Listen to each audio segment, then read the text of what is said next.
Wagen wir ein bisschen einen tieferen Blick in die Zukunft, Günther. Also vielleicht einmal beginnend beim Flughafen Wien selbst. Wenn du jetzt schauen würdest, sagen wir mal bis zum Jahreswechsel in Richtung 2021 und dann das Jahr 2021, was glaubst du, wie wird das jetzt ungefähr weitergehen? Jetzt langsam sozusagen auch die Reisebeschränkungen sind langsam jetzt wieder aufgehoben worden. Wie sind deine Prognosen? Ja, das ist eine Wenn-Dann-Frage. Also, wenn es eine Impfung gibt und wenn es wirksame Medikamente gibt, dann glaube ich, dass es eine relativ rasche Rückkehr zur Normalität gibt. Solange es das nicht gibt, wird es leider auch Reisebeschränkungen geben und wird der Tourismus und der Flugverkehr sich sehr schwer tun. Weil man sieht ja, dass es fast täglich Problemmeldungen gibt. International ist ja die Pandemie eigentlich noch gar nicht am Höhepunkt, wenn man die Zahlen interpretiert. Und wir sind ein bisschen verwöhnt hier in Österreich, weil wir es eben geschafft haben, das Ganze auf einem niedrigen Niveau zu halten. Also USA, eines der wichtigsten Reiseziele, sehe ich nicht, dass die in nächster Zeit das Land öffnen können, aber auch nicht Russland. Und auch andere Regionen haben natürlich große Schwierigkeiten. Daher entscheidend ist Medikament, Impfung, damit eben der Virus den Schrecken verliert. Wenn ich die mittlere Zukunft, also auf 3 bis 5 Jahre mir vorstelle, dann bin ich mir relativ sicher, dass wir wieder Normalität sehen werden. Also dass wir dort anknüpfen werden, wo wir 2019 sozusagen aufgehört haben. Denn das Bedürfnis der Menschen nach Mobilität, das ändert sich nicht. Das kann auch der Virus nicht besiegen. Es wird länger dauern, glaube ich, dass die Geschäftsreisen wieder auf das alte Niveau kommen, weil durch die Rezession natürlich viele Unternehmen ihre Reisebudgets kürzen und auch mehr Nutzung digitaler Kommunikationsformen stattfinden wird. Aber ich glaube, der touristische Verkehr wird sehr schnell wieder dort sein, wo er war, eben unter der Voraussetzung, dass das Virus besiegt ist. Und insofern glaube ich, dass wir langfristig auch ein weiteres Wachsen des Flugverkehrs sehen werden. Und das zeigt schon eine ganz einfache Zahl. 18% der heute lebenden Menschen sind jemals in einem Flugzeug gesessen. 18. Und die restlichen 82 werden sich nicht von uns vorschreiben lassen, ob sie auch einmal in einem Flugzeug sitzen oder nicht. Und deshalb glaube ich, im Hinblick auf Ökologie und auf die CO2-Problematik, dass es eben technologischer Fortschritte bedarf, dass eben der Einsatz von synthetischem Kerosin, das CO2-neutral erzeugt und verbraucht werden kann, uns den Weg in die Zukunft weist. Denn der Mensch ist auf Mobilität, auf Neugier angelegt. Und das wird keine der Rahmenbedingungen wirklich verhindern können. Vielleicht für die etwas nähere Zukunft, es wird gerade jetzt viel diskutiert, naja, wenn man jetzt in ein Flugzeug steigt, du hast ja schon die ganzen Maßnahmen in Wien erklärt, die es da gibt. Gibt es Studien dazu, Ansteckungsgefahr im Flugzeug? Man hört viel darüber, dass man sagt, da gibt es ganz bestimmte Luftströme, die eigentlich die Ansteckungsgefahr niederhalten. Die Menschen machen sich sehr viele Gedanken, glaube ich, darüber. Und für die nahe Zukunft könnte das ja auch ein entscheidender Parameter sein, zu klären oder dann auch ein Gefühl dafür zu bekommen, wie viele werden wirklich in ein Flugzeug steigen. Was gibt es da für Daten? Ja. Naja, also mein Informationsstand ist der, dass durch den sehr massiven Luftaustausch, der in einem Flugzeug stattfindet, wo also binnen weniger Minuten 100% der Luft ausgetauscht wird, es das Virus nicht schafft, über Aerosole sich zu verbreiten. Das ist natürlich ein guter Ansatz dabei. Wie weit jetzt Schmierinfektionen dort stattfinden, ich glaube, da weiß man noch zu wenig. Jedenfalls gibt es bisher keine zwingenden Hinweise darauf, dass man sich im Flugzeug mit hoher Wahrscheinlichkeit ansteckt. Ich glaube, es liegt hier schon ein bisschen auch an der Selbstverantwortung jedes Einzelnen, wie er sein Verhalten setzt. Und es ist so im Flugzeug, ich bin vom Vordermann getrennt durch den Sitz und auch von meinem Hintermann durch den Sitz getrennt. Also das können schon schützende Barrieren sein. Es ist ja auch Maskenpflicht in den Flugzeugen und es wird natürlich intensiv desinfiziert. Also persönlich glaube ich, dass die Wahrscheinlichkeit, sich anzustecken, höher ist, wenn man 3 Stunden im Zug sitzt oder 4 Stunden oder auch wenn man eine halbe Stunde in der U-Bahn fährt, weil da ist man näher und dort ist nicht dasselbe Luftaustausch wie in einem Flugzeug. Also in der Relation der einzelnen Verkehrsträger zueinander glaube ich, dass die Wahrscheinlichkeit gering ist.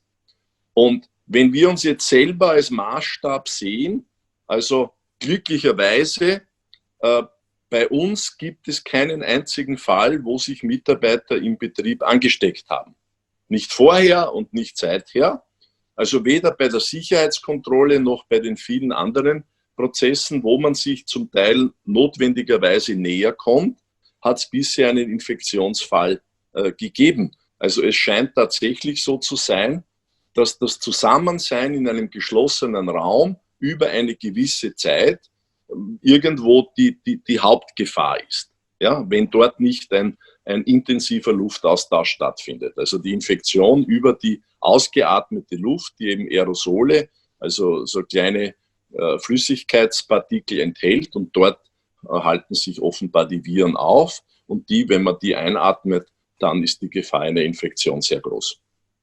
Vielleicht konkret, das ist ja jetzt so, es wurde viel diskutiert, ein Platz in der Mitte soll freigelassen werden, dann die Frage mit der Maskenpflicht, dann natürlich weiterhin diese Corona-PCR-Tests, die ihr anbietet, wird es die weiterhin geben, auch die ganze Desinfektion und die Abstände. Also wenn ich jetzt sozusagen am Flughafen Wien ankomme mit meinem Ticket, ist das natürlich ein ganz anderer Ansatz, als das noch vor einem Jahr so war. Ja. Und wie lange wird das jetzt so bleiben? Oder bleibt das jetzt überhaupt einmal bis sozusagen Impfstoffe? Ja, das bleibt in nächster Zeit so. Und ich selber war am 20. September 2001 in einem Langstreckenflug von Frankfurt nach New York, also 10 Tage nach 9/11.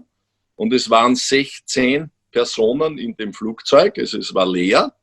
Und alle Menschen haben gesagt, nie mehr wird jemand in ein Flugzeug steigen. Die Reaktion darauf war die Einführung der Sicherheitskontrollen. Und so, glaube ich, muss man es auch jetzt sehen und angehen. Das heißt, der richtige Weg ist, alles zu tun an Prävention und an Maßnahmen, was nach menschlichem Ermessen Infektionen bei der Nutzung eines Flugzeuges ausschließt. Und da wird man auch lernen. Und da, glaube ich, stehen die Chancen recht gut, dass man sich auf einem Flughafen oder im Flugzeug nicht ansteckt.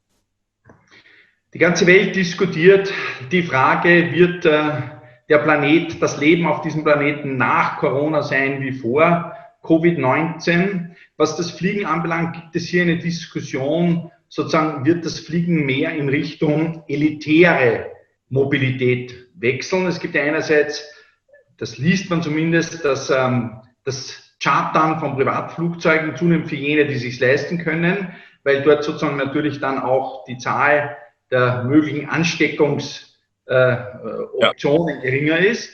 Andererseits aber wird viel darüber diskutiert, dass das Fliegen zu billig geworden ist und dass das sozusagen ein Thema ist, über das man jetzt nachdenken muss. Wie ist deine Position dazu? Also, dass das Fliegen zu billig geworden ist, ist eine optische Täuschung, muss man sagen. Warum?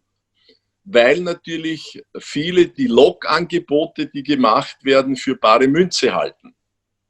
Tatsächlich fliegt kaum jemand um 9,90 € irgendwo hin, denn schon wenn er einen Koffer mitnimmt, ist er bei 80 oder 90 €.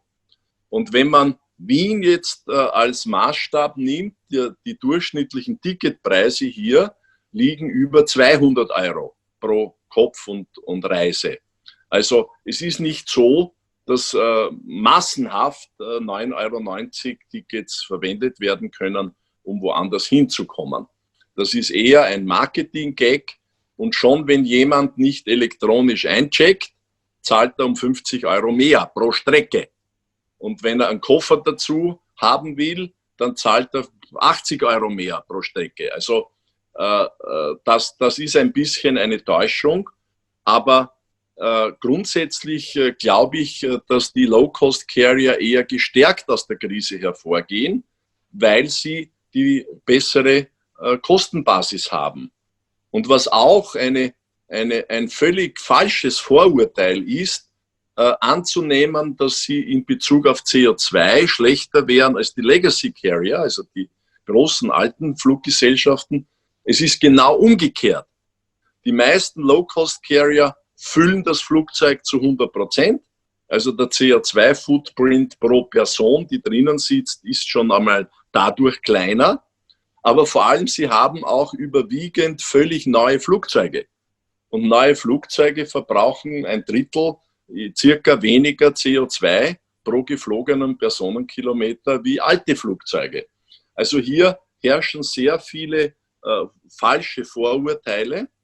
Und was aber richtig ist, dass die Low-Cost-Carrier, die Legacy-Carrier nicht ersetzen können, weil nur die eben Drehkreuze betreiben und weil nur die Kurzstrecke und Langstrecke verbinden. Das können und tun die Low-Cost-Carrier bisher nicht, sondern die konzentrieren sich auf den Punkt-zu-Punkt-Verkehr. Und es ist ja sowieso die Entscheidung jedes Einzelnen. Es wird ja niemand gezwungen zu fliegen und es wird schon gar niemand gezwungen, ein bestimmtes Unternehmen zu wählen, wenn er fliegt. Also wenn jemand glaubt, er bekommt den besseren Service mit einer anderen Airline, dann ist ja jeder frei, diese zu wählen. Also ich halte wenig von der Vorstellung, dass die Politik hier unmittelbar eingreift, weil das ist ein bisschen Populismus. Und das widerspricht eigentlich meinem Menschenbild, weil ich sehe uns als mündige Bürger und Konsumenten und jeder hat selber die Verantwortung dafür, welches Verkehrsmittel er wählt und welche Fluglinie er wählt. Und auch das Thema Dumping oder Lohndumping, das man dann als Vorwurf nimmt, ist natürlich ein zweischneidiges Schwert, denn wenn jemand tatsächlich Lohndumping betreibt, dann ist er nach den Gesetzen, macht er sich schuldig und kann entsprechend zur Rechenschaft gezogen werden. Das, was aber tatsächlich stattfindet, ist, dass wir auf der einen Seite eine Dienstleistungsfreiheit in Europa haben, aber auf der anderen Seite unterschiedliche soziale Standards von Land zu Land. Und die werden sich über Nacht auch nicht angleichen. Und solange das der Fall ist, kann ich auf nationaler Ebene das Problem nicht lösen. Sondern wenn ich zulasse, dass Fluglinien, und das ist ja auch vernünftig, dass es so ist, aus der ganzen Welt hier starten und landen können, und das ist ja das Ziel der verschiedenen Freiheiten, die hier ausverhandelt wurden, dann muss ich auch akzeptieren, dass Fluglinien kommen aus Ländern, die völlig andere soziale Standards haben. Und das ist natürlich ein Dilemma und das zeigt verschiedene Zielkonflikte auf. Aber ich glaube nicht, dass die intelligenteste Lösung ist, Mindestpreise einzuführen, weil sie werden sich am Ende als wirkungslos herausstellen, wenn sie überhaupt möglich sind im geltenden gesetzlichen Rahmen. Lieber Günther, als Abschlussfrage die Wünsche an die Zukunft aus deiner Branche, einerseits vielleicht an die Fluggäste, andererseits vielleicht an die Politik. An die Medizin, glaube ich, haben wir alle den gleichen Wunsch, möglichst schnell Impfstoff und Medikamente. Aber was wären Wünsche, wo du sagst, das würde vielleicht in naher Zukunft oder auch langfristig jetzt wirklich notwendig sein? Also ich glaube, das Wichtigste wäre, das Bewusstsein zu schärfen und auch entsprechende Handlungen zu setzen, um die Prävention gegen Risiken aller Art auszudehnen und zu professionalisieren. Es ist ja nicht so, dass diese Pandemie vom Himmel gefallen ist, sondern Leute, die sich auskennen, und für mich ist ein solcher der Bill Gates, haben seit Jahren eindringlich davor gewarnt, dass die Menschheit sich besser gegen Pandemien wappnen muss. Und der Aufwand, eine solche Pandemie zu verhindern, wäre ein Hunderttausendstel dessen, was jetzt an Schaden entsteht, weil die Pandemie sich ungehindert ausbreiten konnte. Aber das gilt nicht nur für Pandemien. Es gibt ein anderes Beispiel, das mich etwas elektrisiert im wahrsten Sinn des Wortes. Ja, der österreichische Generalstab hat im Februar ein Risikoassessment für Österreich veröffentlicht. Und dort sagt er, dass aus seiner Sicht mit 100%iger Wahrscheinlichkeit in den nächsten 5 Jahren ein Blackout passieren wird. Also eine lang andauernde, großflächige Unterbrechung der Stromversorgung. Und wer das Buch Blackout liest, der kann sich vorstellen, was das bedeutet. Dagegen ist ja die Pandemie noch ein Lercherl. Also, was will ich damit sagen? Das waren einige Notizen auf der Seite 17 von österreichischen Zeitungen und sonst nichts. Ich habe nicht gehört, dass irgendjemand wirklich darauf reagiert hat oder Maßnahmen jetzt setzt. Und das macht mir am meisten Sorge, dass wir zu sorglos den möglichen Risiken gegenüberstehen, die unsere Gesellschaft aber ausgesetzt ist.